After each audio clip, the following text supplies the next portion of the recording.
If you were going to give a Bourbon 101 to our audience, what to look for, the take, because it can be pretty intimidating when you walk into a liquor store and you're going, I have no idea what I'm buying here. Do you know enough about bourbon after hanging out with Pappy Van Winkle that you could give some advice?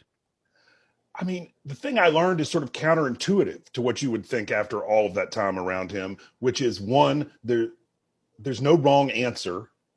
So like whatever it is that you like, for whatever reason you like, is great. I mean, there's so many brands out there.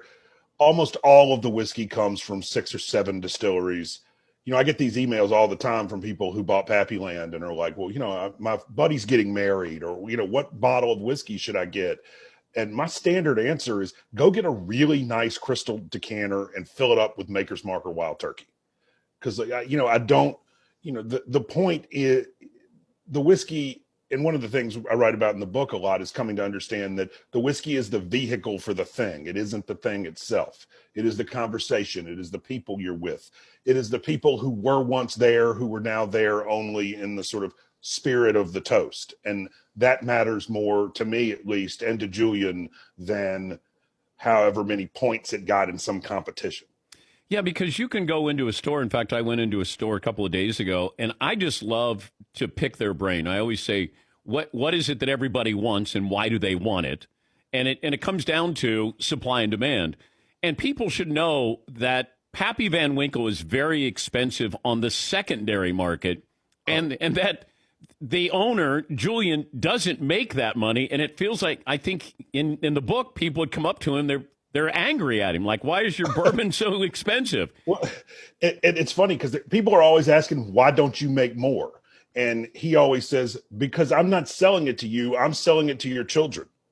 And I don't know what they're going to like.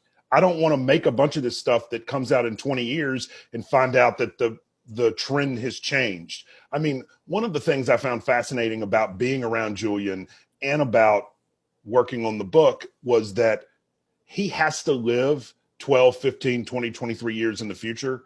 And that sort of accidentally bleeds into other parts of his life. Like, you start to find it really seductive because you think, well, could I live like that?